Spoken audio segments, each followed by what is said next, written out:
Mkituambia mko tayari sisi tutaanza. Asalamu alaikum. Nawasalimia kwa jina la Jamhuri ya Muungano wa Tanzania. Simba.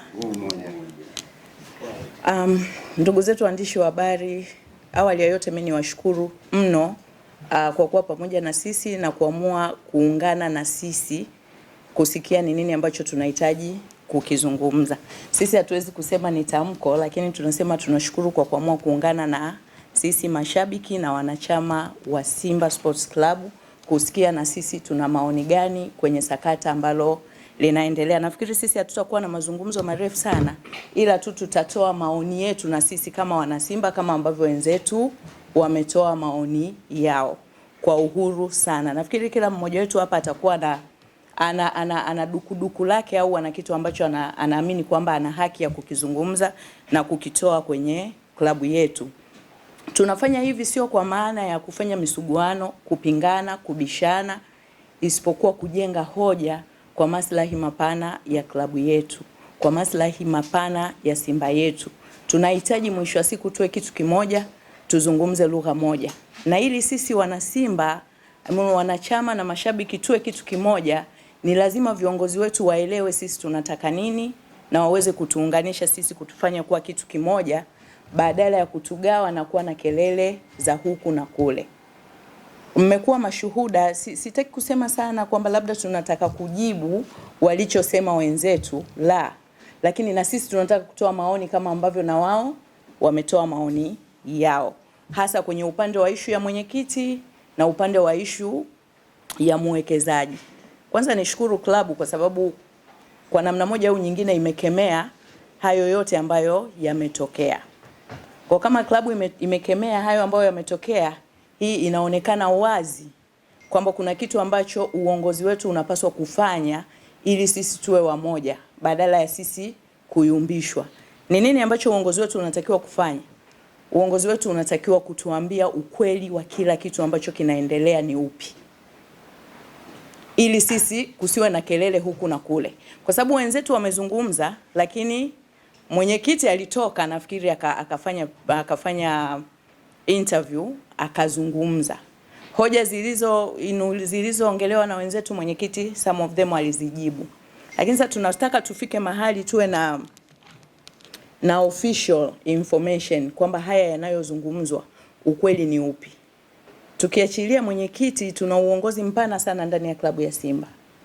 Tunaye CEO ambaye nafikiri pia vitu kama hivi vidogo vidogo yeye alikuwa na uwezo mkubwa sana pia wa kutusaidia kujibu na kuclarify kwamba kipi ni kipi.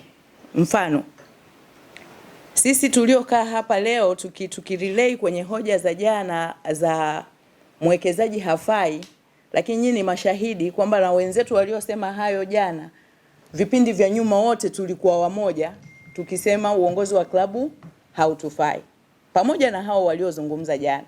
Je, ukweli ule wa yale wenzetu ambao walikuwa wanayaongelea jana wameupata wapi?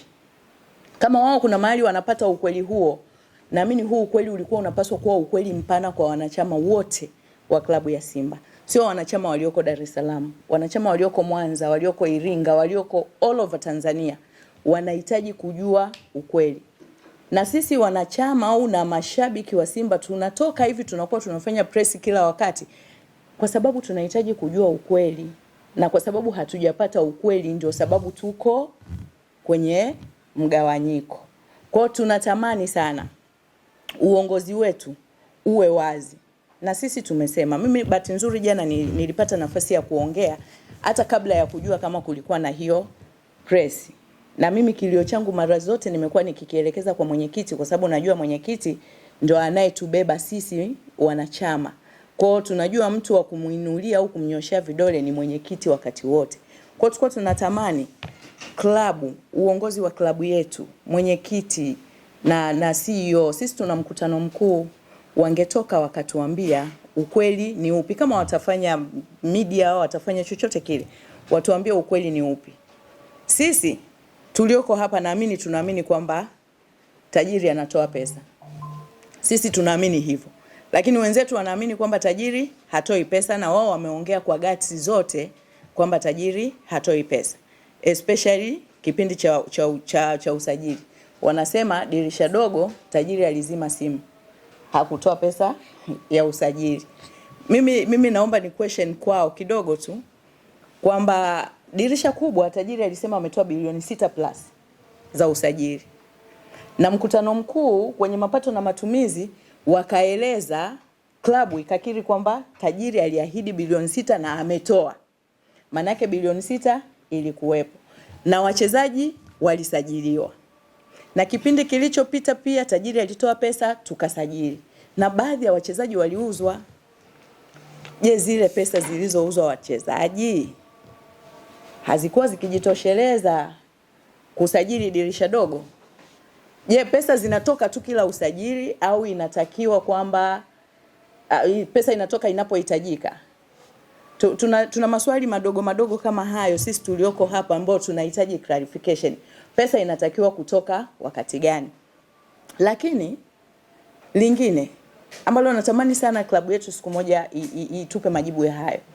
Tayari mwekezaji sisi tumemweka kupitia mkutano mkuu wa klabu ya Simba kwa maana ya wanachama.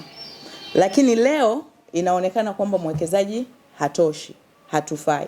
Which tulitakiwa pia tupokee taarifa hizo kutoka kwenye mkutano mkuu kwa kuclarify. Tupate kabisa vigezo kwa nini mwekezaji hatutoshi. Sisi ndio tumempitisha na sisi tuna haki ya kumtengua. Kwa tupewe taarifa hatutoshi kwenye kipengele kipi.